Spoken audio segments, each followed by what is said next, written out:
just want to do God's will.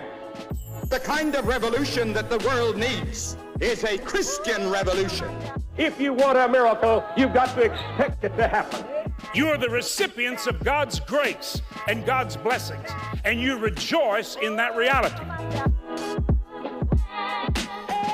Welcome to Life Today Live. I have a question for you. Is there anyone in your life that you feel like you are walking on eggshells around this person? I think we all at some point have them. And you know what? If that person is in your family, it can make things very difficult. If that person is your spouse, it can make things even more difficult.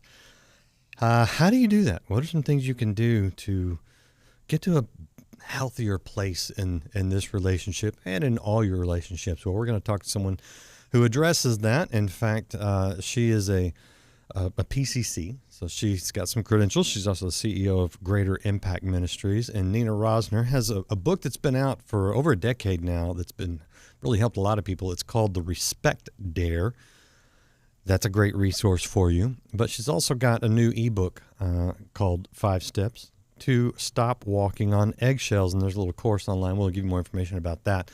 But this is an issue that she is addressing because there is a need for that. And if you're one of those people that you want to learn how to navigate this, this is the show for you. And if you don't really have that person, I mean, you probably will at some point. So great information to just kind of put in your back pocket there because you're going to need it at some point. Nina, welcome to Life Today Live. Great to see you. Oh, so glad to be here, sir. Let me hit some of this, the Respect Dare, because I think it's a great foundation and framework for a lot of the work that you're doing.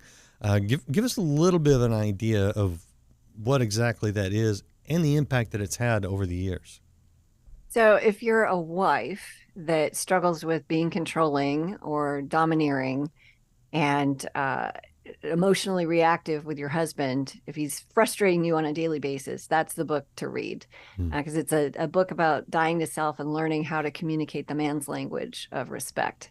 And no, it doesn't mean that women don't get respect too, but it is about what can you do within your own relationship to change it from one of constant conflict to something that's more winsome, and the stuff within us that needs to get kind of rooted out and dealt with to facilitate that.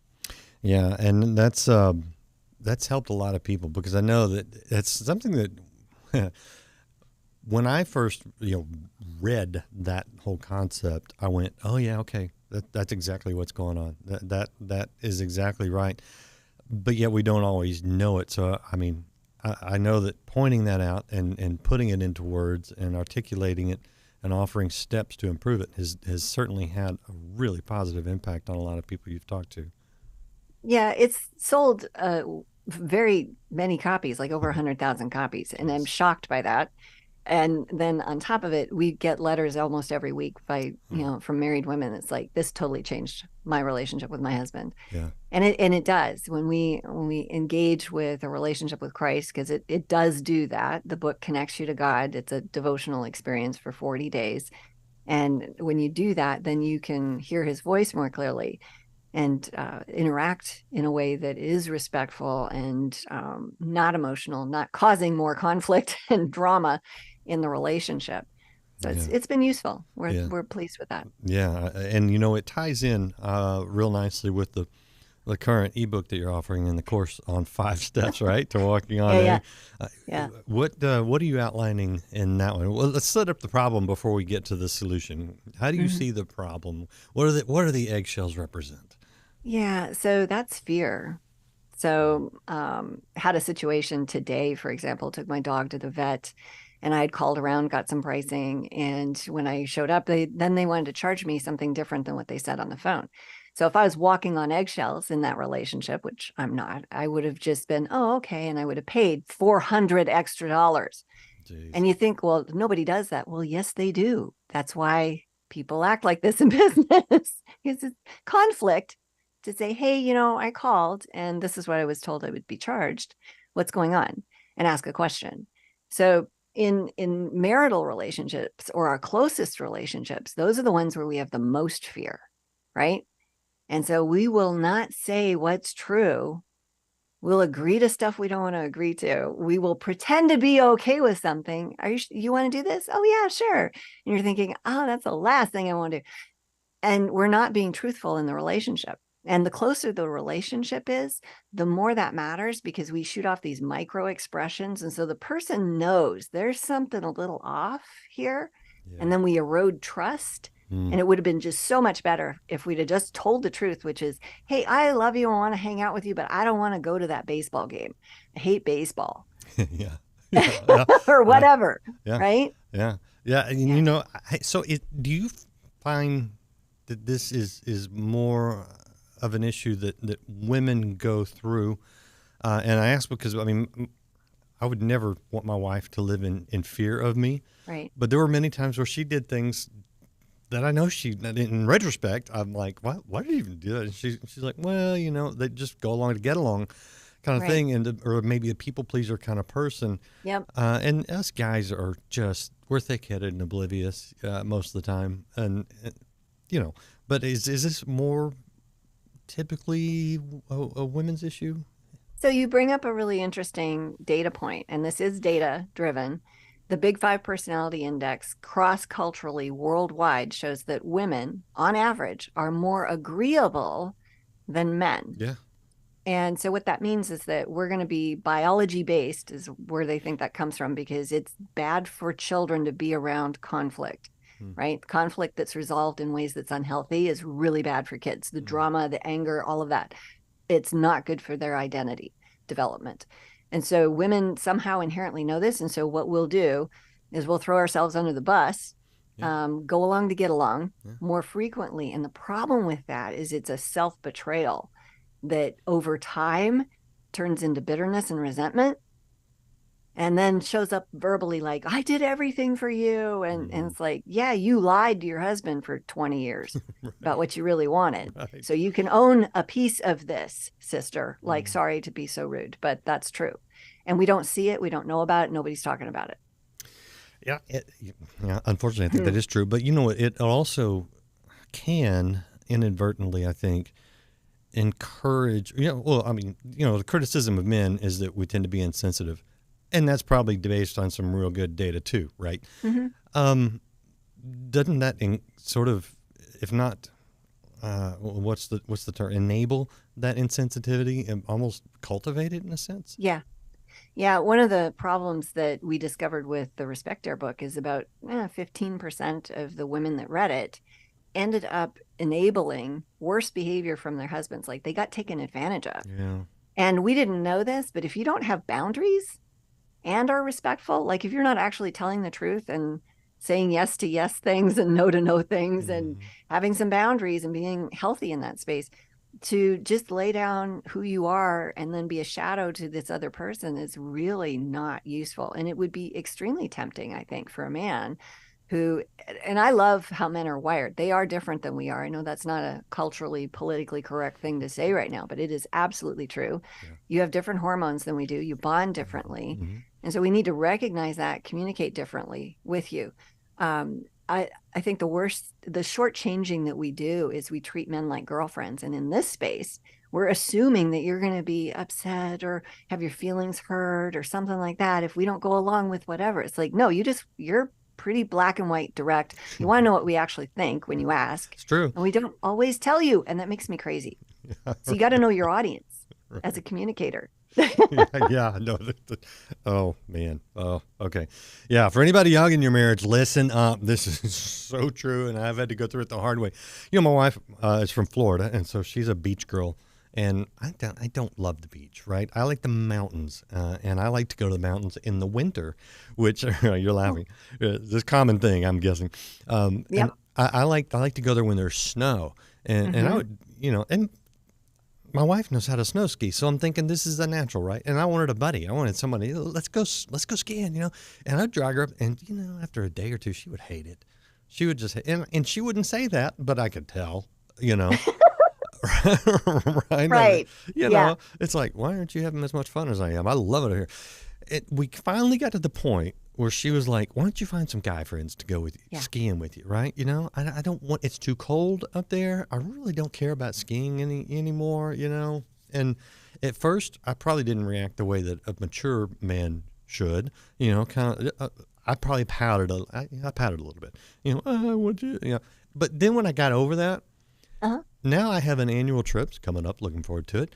Where I got a bunch of guys, and it's been very healthy because guys need guy friends. Yes, right? you do. Yeah. And we go every year, and I got a group of guys, and we go up. We go on Super Bowl weekend. We'll call it Super Ski Weekend. We go up. Nice. We watch football. We ski. We go out to dinner. We're guys. We encourage each other. There's been some really good things happen spiritually, you know, because men, we need each other. And I've also got another trip planned to take my wife to the beach because she loves the beach. Wow. It's so much wise. better. It's so much better. Yeah. And good on her for telling the truth. Yeah. You know? I had to drag it out of her, but, you know. Well, at least you did because you knew something was wrong. Yeah. Right? Yeah. And that's what's happening. And it's just so much better to tell the truth. So, and here's the thing from a man's perspective. If I'm a husband and my wife, if my wife has to walk on eggshells, if she's living in fear, and I, looking back over 30 plus years, there no doubt been some days like, I hate that. I hate that she would ever not want to tell me the truth. It's got, we'll get over it. Anything that, you know, we'll get over it. But we've got to not have that kind of fear in our relationship either way, you know? Yeah. So It's important. And I love the fact that you had the awareness and did something with that. I also want to point out that it's not your fault. She can be afraid and you not be scary. Yeah. So she's responsible if she's got, and I'm not saying she does, but a lot of women have fear that has nothing to do with whether or not their husband is unreasonably whatever. Like just direct communication can be scary for women in some ways. If you're in corporate America, you get used to that. At least a lot of women do, and then take it too far and are terrible, and then make their husbands people pleasers, and their husbands are afraid of them. Like that happens. Yeah, I've seen that. But the reality is that we have to take ownership over our own emotions, and so and women are going to naturally be more afraid than men are of the other because you're bigger than we are. You're stronger than we are. You can't change biology. Like you could snap me in half. I weigh 125 pounds soaking wet, and there's not much I can do about that. And I don't, you know, and my husband's 6'2". Like I would naturally be afraid of him if he was angry, right? He's never done anything that would be scary to me. So, but that is within us. Yeah. Naturally. Yeah.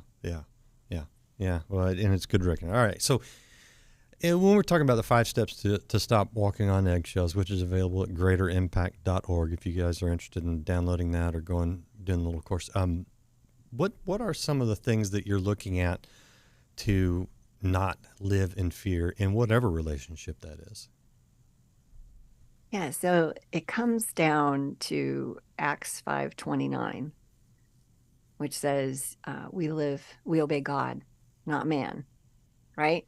So if I'm hung up in having you needing to be happy if you're my spouse, and I need you to be okay for me to be okay, if I'm making decisions and choices based on what you're going to like or not like, and to your point earlier, when you said, you know, doesn't that enable? Yeah. So if you've got somebody that you're married to that has an anger problem, the solution to that is not to do things to keep them from getting angry. It's to actually engage in more things that cause them to have to deal with their anger.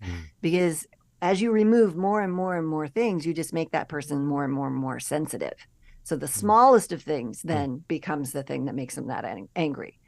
So it's really wise to learn, who am I making these decisions for? Where's my identity coming from? Hey, Lord, what do you want me to do in this situation?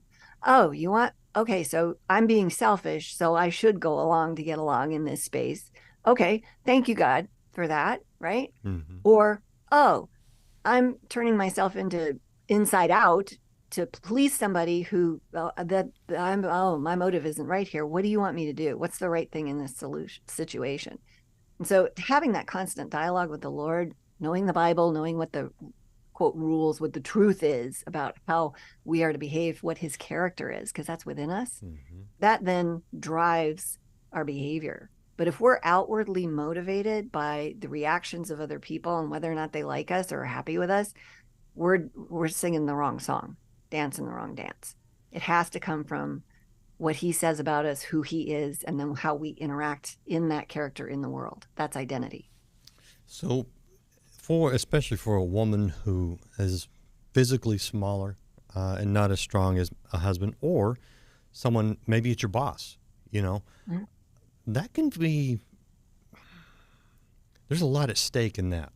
Oh, there always is, yes. So how do you handle that when you don't want to lose your job or you're literally afraid of your husband? Well, yeah. So in the first situation, how much is your character worth? You're going to put, let's say you make $75,000 a year or $30,000 a year, whatever it is. Is that what the price of your character? So you're going to do this unethical thing, and that's what your character is worth. Or are you going to use respect and go to your boss and say, hey, I know you have the best of intentions with this thing you've asked me to do. And I am 100% sure that the outcome you're looking for is something that's going to benefit the company. I notice that it doesn't line up with this law over here, and I'm wondering how you want to handle that. So you assume the best about the person, you communicate respectfully, and you don't assume that your life is always on the line. When you read the Bible, God asks people to do scary things. At the end of the day, are you going to erode your character? And it should take very, very little of an infraction to make you upset with yourself. So if you have to, do something like embezzle money to be upset with yourself, like your character is far eroded, right? So we need to be looking at, am I a person of integrity in that space? Because at the end of the day, if God's asking you to do something, he's going to take care of you. Like maybe that's the wrong job for you. And if you're respectful and you get, well, you need to do this or I'm going to fire you. It's like, okay, well, you know what? My character's not worth $30,000 and my name's going on that thing. So, I really love this job and I respect you, but I can't work here if that's how this has to be. Yeah. And then you'll see people sometimes backpedal and go, well, let me take a look at that again because you happen to be amazing at what you do. Like, right. Hey, and then you just showed them who you actually are. Right. Yeah. I'm just curious in the workplace, do you find that there are a lot of men who use fear as their way to hold on to authority? I think both men and women do that. Do they? Yeah. The emotional outbursts that are commonplace in corporate America right now blow me away. It's both men and women. And emotionality is scary. It used to be that it was unprofessional to behave like that. And nobody enjoys it. But people are doing it and they're using it as a weapon, or they're just so incredibly sensitive that they cannot control their emotions. And that's how they burst forth in the workplace, and it works for them. So they do it again, Yeah. It's not acceptable. No, it's not enjoyable either. And it's probably not very productive. No, you don't build an atmosphere of trust with your team if you have to be, a 5-alarm hissy fit to get them to do something. Yeah. Well, yeah, that's not leadership. No. Yeah. Leadership means that others follow. And good leaders mean that they want to follow. Doesn't mean that you're behind them, shoving them in every direction that you feel like they should go. Okay. As you're dealing with, relationships, the times have changed. The culture has changed. How has that changed the way you approach these things? Because the principles in Scripture sure haven't changed. History hasn't changed either. I love what has happened recently with, is it Bill Ackerman, who pushed the envelope with Claudine Gay at Harvard.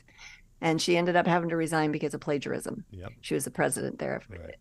Somebody hasn't been following that. And so when you choose to keep the truth, you keep a culture in a place where it can grow and thrive. We saw the fall of Rome because of debauchery.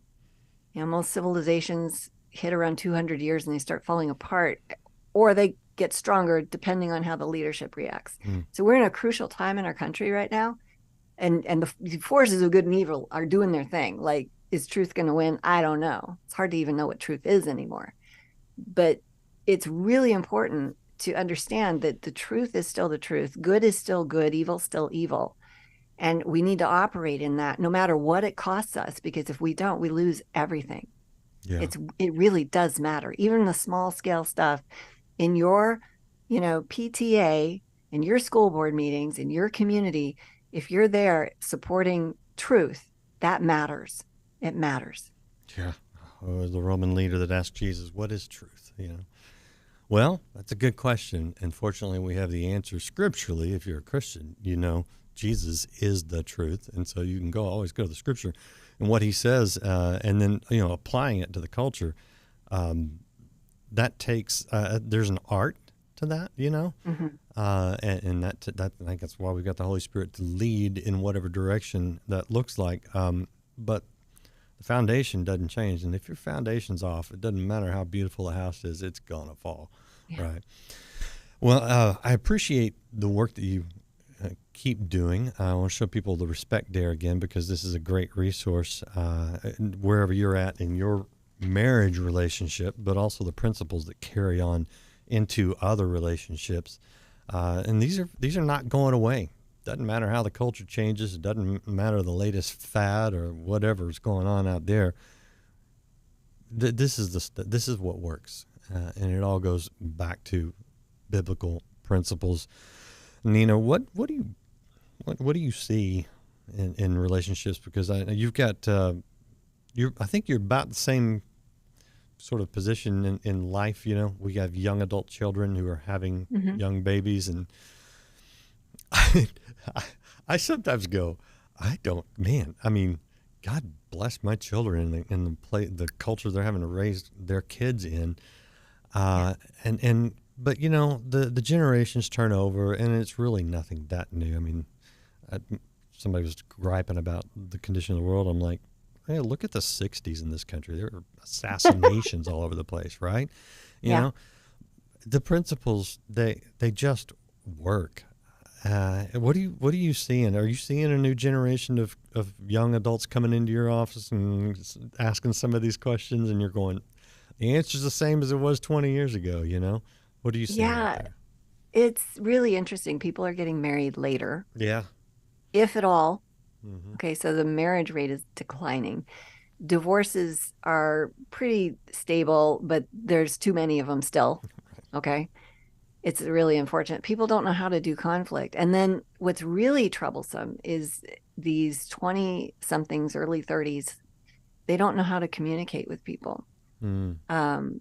They go on dates and text each other, like no joke. They meet on Tinder or something, and then they sit across a coffee shop table and text to each other. I've seen it, and it's the weirdest thing ever. You can't create a family very easily if you're not actually verbally communicating. And that's the worst, the extreme of it. Right. And they feel really let down by the generations ahead of them. Mm. They're coming into this space more sensitive and disappointed and thinking they need to be making this big impact right out of the gate. And so that when they don't, because nobody does that, you got to work 15, 20 years to actually have an impact in the world. They're disappointed. So we're seeing a lot of sad and a lot of looking for other things. The great news is that people are searching for spirituality. And so we've really ministered to the church and marriages of Christian couples. We can help you if you've been, 3 years separated and domestic violence, somebody's been in jail, like turn that around into connection. We know how to do that. An incredible program to do that. But the church has to get it right to be attractive. There's really not much separating us from the world at the moment, visually and statistically. So we want to enable people to have some hope that they should have in Jesus, but the people inside the church don't really understand him. So that's difficult. It seems like that provides an opportunity, especially for people our age and older who feel really disconnected from the culture these days. But the culture's disconnected. It seems like an opportunity for mentorship, but that requires getting over any kind of fear, not walking on eggshells, speaking the truth, Yeah. Do you see that same opportunity for older generations to start going back to these younger people who are searching?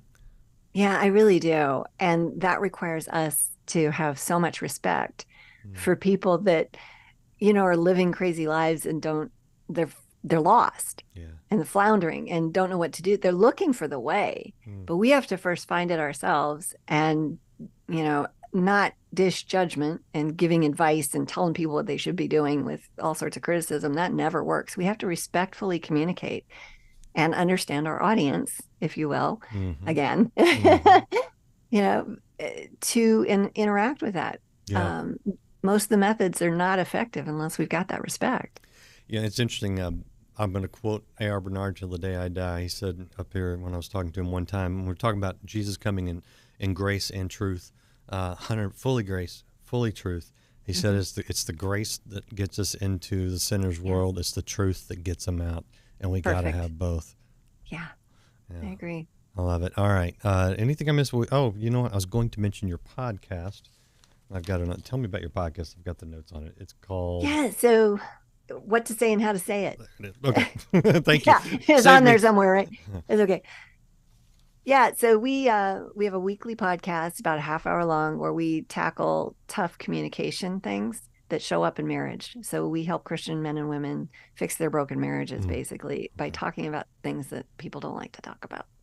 Well, good, because that's what we need, and that takes courage, rather, and you just crush those eggshells and be confident as you walk in the truth that God gives us. Thank you, Nina. I appreciate all your input today. And anything else you want to add before I let you go? I just appreciate the opportunity and pray for you and the work that you're doing. Thank you. I appreciate that. I've got 5 interviews today. That's why I'm a little bit sort of trying to go through right now. So keep up with all this. It's all right. Thanks for letting me be part of one. And I appreciate you. I truly do. Thank you so much. Appreciate you guys out there watching. Hopefully this has encouraged you, especially if you're walking on those eggshells, living in fear, wherever that relationship may be. You don't have to. If you need more help, you can check out Greater Impact. There it is, greaterimpact.org. And you can download that course and free ebook. It'll help you. Appreciate you guys being here. We'll see you again next time on Life Today Live. The